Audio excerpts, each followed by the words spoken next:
안녕하세요. 참이에요. 오늘 공부한 거 이코노미스트 지금 이제 두 번째로 읽고 있습니다. 일단 첫 번째로 이제 나오는 얘기는 아일리아라고 그 황반변성 치료제 관련 그 블록버스터 그 오리지널 그 약들의 그 시밀러 약들을 이제 얘기를 하는데, 그 신약을 개발을 하면은 그 이제 특허나 이런 걸로 해서 권리를 보호하잖아요. 이게 최소 그 10년 이상이래요. 그래서 그때 기간 동안은 신약을 개발한 회사에서 이제 계속 혼자 팔다가 그 특허가 이제 만료가 되면 그때 이제 바이오 시밀러, 그러니까 같은 성분을 가진 그런 약들을 더 싸게 이제 공급하면서 시장에 풀린다고 합니다. 근데 그 보통은 성분 특허가 이제 만료되면은 이제 바이오시밀러를 미리 준비해 놨다가 그 특허가 만료될 때 출시를 하는데, 그거 말고 제형 특허나 다른 여러 가지 특허들이 있대요. 그래서 그 특허가 만료되지 않은 상태에서 이제 또 그런 복제약, 시밀러 약들이 나오면 그 원래 신약을 출시한 그 회사에서 특허 소송을 거는 경우가 많대요. 그래서 이런 바이오시밀러를 만드는 기업들의 특허 소송은 굉장히 일상이라고 합니다. 그래서 그 회사들에서는 이 특허, 그러니까 뭐 제형 특허나 이렇게 성분 말고 그 이후에 나온 그 특허들이 잘못됐다 이런 식으로 무효를 주장을 한다고 하는데, 지금 트럼프가 당선이 되면서 그 트럼프가 그 미국에 있는 그런 오리지널 제약 회사들, 그러니까 오리지널 제품을 만드는 그런 이제 회사들을 보호하기 위한 그런 법안을 강화하고 있다고 합니다. 그래서 앞으로 이제 바이오 시밀러 제품들이 미국 시장에 진출할 때 이런 특허 관련 장벽이 좀 더 높아질 수 있다라는 얘기가 이제 나오고 있어요. 그리고 특히 제약 관련해서 그 미국이 글로벌 소비 시장의 50%를 차지한대요. 그래서 굉장히 중요한 포션을 차지를 하죠. 그래서 오늘 너무 피곤해서 오늘 미룰까 했는데 그냥 복습한다 생각하고 하고 있습니다. 네, 그리고 그 다음에 제4의 인터넷 뱅크, 인뱅이 나온대요. 그래서 인터넷 뱅크를 설립한 그 목적이, 기존 은행과 이제 다르게 인터넷 뱅크는 뭐 소상공인이나 중저 이제 신용자들이 활용할 수 있는 그런 은행을 위해서 만든 게 인뱅이래요. 지금 K뱅크, 뭐 카카오뱅크, 토스뱅크 이렇게 세 개가 있는데 하나를 더 늘리려고 하나 봐요.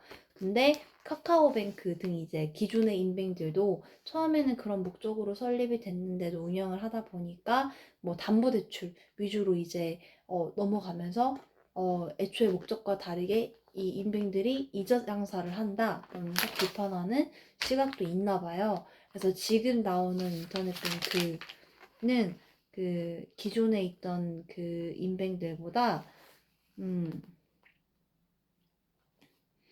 중저신용자 대출을 더 이제 많이 해서 위험 가중치가 높기 때문에 자기 자본 선정 시 위험 가중 자산이 올라가서 자기 자본이 더 많아야 된대요.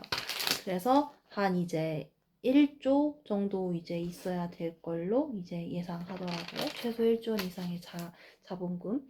그래서 이 제사 인터넷 뱅크에 굉장히 많은 이제 뱅크들이 지금 경쟁을 하고 있어요. 그 중에 제가 보기에 가장 유력해 보이는 거는 이제 두 개인데요. 한국소호은행 그리고 더존뱅크입니다.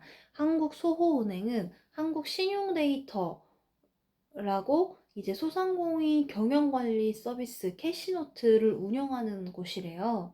그래서 이제 소상공인 컨셉으로 이제 좀 잘 가져갈 수 있고, 그리고 이미 전국적인 네트워크가 있다고 하네요.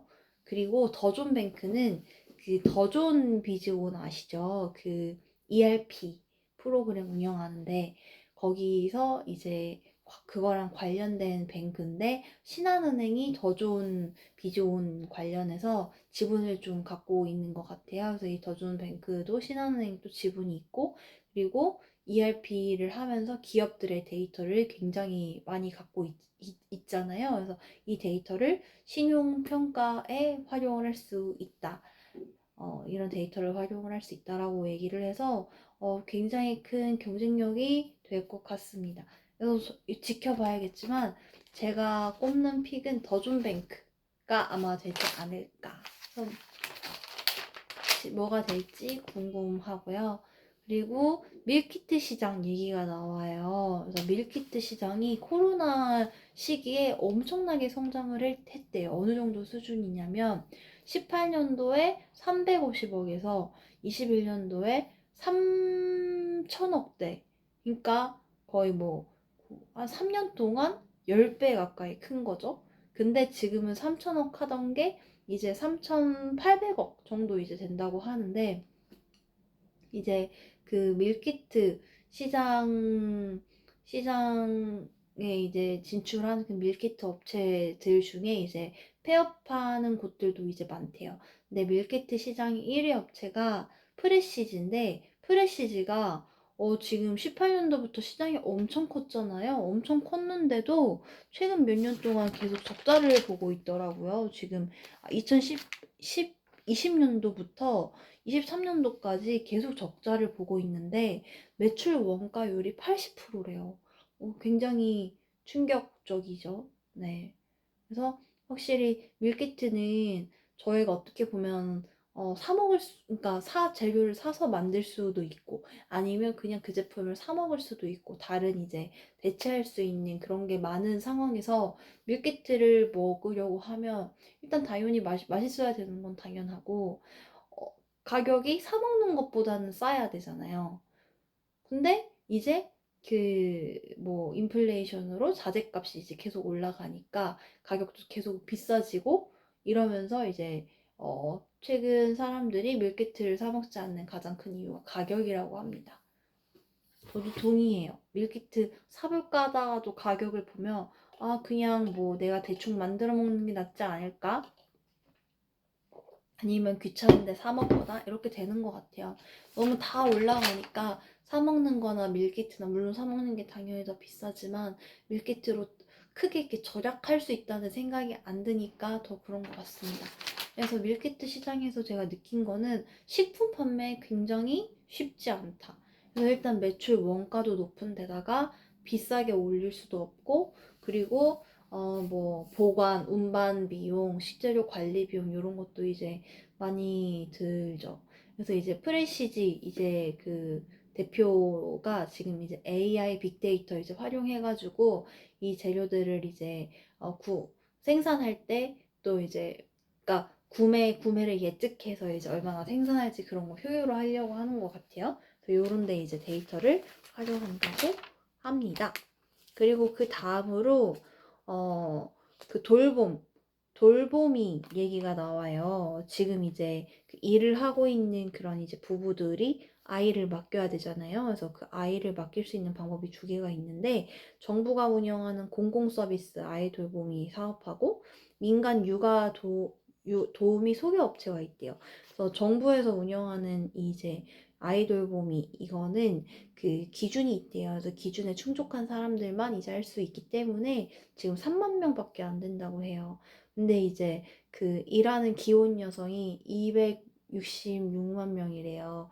그럼 지금 이제 그 정부의 그 공인을 받은 돌보미 말고도 이제 급한 돌보미가 너무 없으니까 민간 업체를 통할 수밖에 없는데 지금 민간 업체는 그 이제 아이를 찾는 사람과 또 이제 베이비시터로 일하려고 하는 사람의 그 연결만 해주면 수수료를 받는 구조인가 봐요. 그러니까 연결되기 위해서 뻥치는 거죠.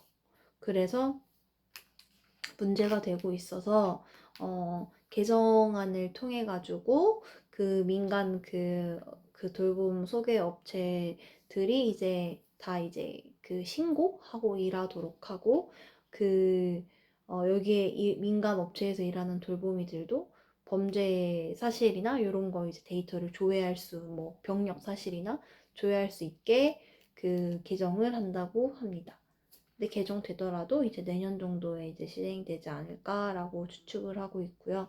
이걸 보면서 제가 든 생각은 그 돌보미로 일을 하는데 범죄 사실이 있는지 없는지, 그리고 또 이제 뭐 정신병 이런 게 있는지 없는지 이런 거 이제 체크하는 거 정말 너무너무 알겠어요. 너무너무 알겠는데 이게 어떻게 보면은 우리나라니까 가능한 거 아닐까. 나는 일을 하는데 그 일을 하기 위해서 내 데이터로 범죄 사실부터 이제 그 뭐 병력까지 다 이제 제공하게 되는 거잖아요. 그래서 요런 세상에 요런 우리나라에 사는 게 어떻게 보면 안전하면서도 좀 미국이나 이런 데 비해서 개인정보의 어느 정도 침해가 당연한 사회에 내가 살고 있구나 라는 새삼스러운 생각이 들었습니다. 그리고 지금 그 다음에 GS25 편의점 얘기가 나와요. GS25 편의점에서 이제 새로운 대표가 이제 올라오면서 한 얘기가 신규 점포를 너무 늘리는데 집중하지 말고 내실을 다져서 기존의 우량 점포 중심으로 개발을 해라 라고 했더군요. 그래서 이제 신규가 작년에 GS25가 제일 많았대요. 근데 GS25 신규를 엄청 많이 했는데도 매출은 조금 하락을 해서, 그래서 이제 신규를 하게 되면 뭐 광고 비용이나 뭐 판관비가 많이 드니까 오히려 약간 매출 측면에서 신규 자체가 도움이 되는 건 아닐 수도 있는 거죠. 그래서 제가 이걸 보고 느낀 건, 지금 확실히 경기가 좋지 않다. 경기가 좋지 않으니 기업들에서 약간 신규 이런 데 이제 투자를 하는 것보다 기존 거를 잘 가져가기 위한 전략을 이런 유통업계에서도 쓰는구나 라는 생각이 들었습니다. 그리고 이제 마지막으로 올리브영 얘기가 나와요. 올리브영에 지금 유럽 출신의 관광객들의 그 매출 비중이 엄청 커지고 있대요. 그래서 유럽이 뷰티 강국이잖아요. 근데 이제 뷰티 강국이고 K-팝이나 이런 K-뷰티 이런 영향을 받고 있던 사람들이 이제 한국에 이제 방문을 해서 이제 관광을 할 때 한국 제품들을 이제 사가야겠다 하고 가는 그 곳이 첫 번째가 올리브영이라는 거죠. 오늘은 여기까지 하겠습니다. 안녕.